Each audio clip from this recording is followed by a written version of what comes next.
I wanted to take a moment and prepare you for this initiation that you're about to experience.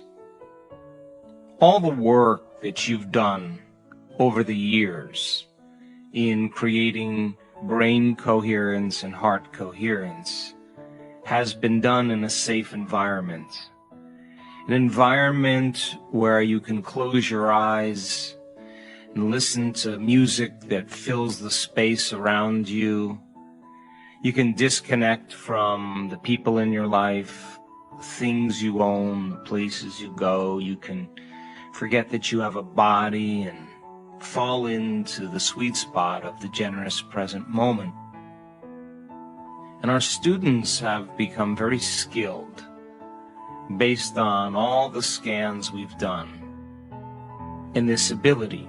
They can create brain and heart coherence, and they know how to do it. But the next level is to challenge you so that you can maintain and regulate those states independent of the conditions in your environment. So if we set up the conditions in an environment that may cause you to feel nervous or anxious or deflated or frustrated or fearful, and you have the time and the awareness to, in that moment, change your state, independent of the conditions in your environment, it means you're beginning to master your environment. And if you can change fear or anxiety into coherence and love and wholeness, and to change your body's physiology in that moment, it means then you're mastering your body.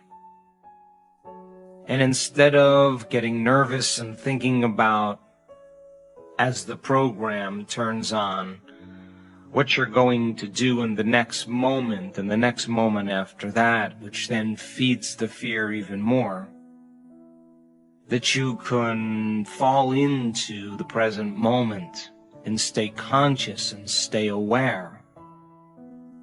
It means then you're mastering linear time and you're mastering the moment. And every time you master the moment, you master your body, you master your environment, you begin to become your vision. You begin to become your vision right in that moment. And when you return back to your life, instead of letting fear or deflation or frustration or impatience or resentment grab a hold of you to the point where you think on some level you have no control over it, that if you begin to master these things in this initiation, chances are when you return back to your life, you will begin to recalibrate to a greater level, a greater threshold of coherence, so that less things in your life cause you to move out of balance, and you can stay in that moment of becoming your vision. And this then allows us to get beyond our associations of the past and begin to associate more with the new future, to literally become that vision. So then, in order for you to go from the old self to the new self, one of the ingredients that helps you to do that is consciousness. Now, consciousness is awareness, and awareness is paying attention and noticing. So the more conscious you are of your unconscious self, the less unconscious you will go during the course of your day. Now, I picked two very specific times for these meditations. The first thing, when you wake up in the morning, I'm going to ask you to do the morning meditation, because your brain chemistry is changing from melatonin to serotonin, And along with that, your brain waves are changing from delta to theta to alpha to beta, from your subconscious to your conscious. The door to the subconscious mind opens in the morning.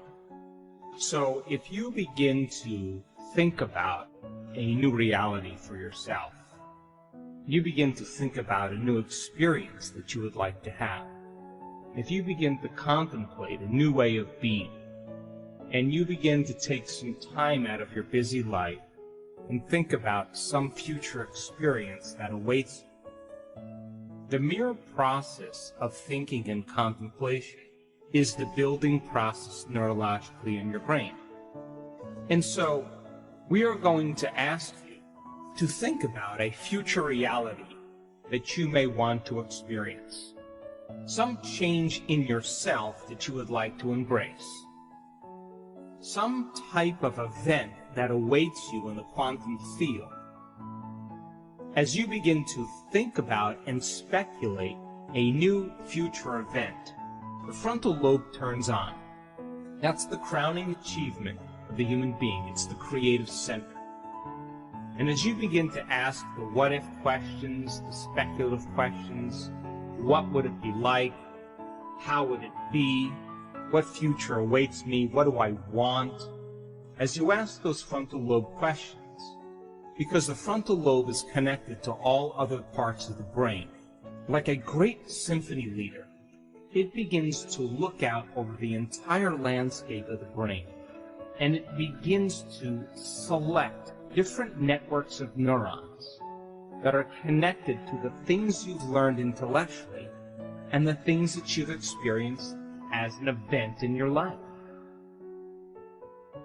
As we begin to design a new way of being, we have to lay down the very thing that we used our whole life to get what we want for something greater to take over. Now, that means that you have to be willing to step into the unknown. It means that you have to step outside the familiar self. The person, the maverick, who's willing to step out into the unknown, that unknown is the perfect place to create from. Because only in the unknown can you create something new. And if you and I can become comfortable in that unknown place, then the best way to predict the future is to create it. Now we're talking about genius. Now we're talking about innovation.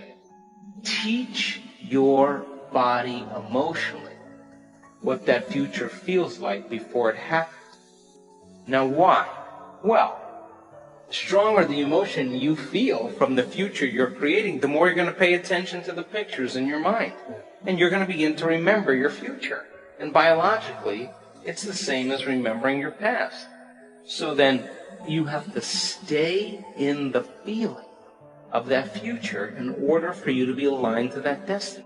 And then if you can teach your body emotionally what the future will feel like, that means then you're not going to wait for your wealth to feel abundant, or your success to feel empowered, or your new relationship to feel love. In fact, the moment you start feeling abundant, you're generating wealth. The moment you start embracing empowerment, you're stepping towards your success.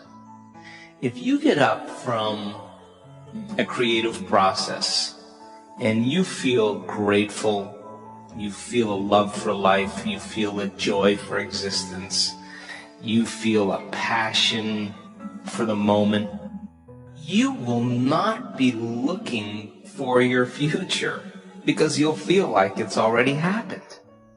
When you get to that moment where you have that feeling is going to drive your behaviors. It's going to drive more of those thoughts. And when you feel that feeling and it's visceral, no person, no thing, no experience will stand in the way between you and that vision. And you will be initiated by the universe into wealth.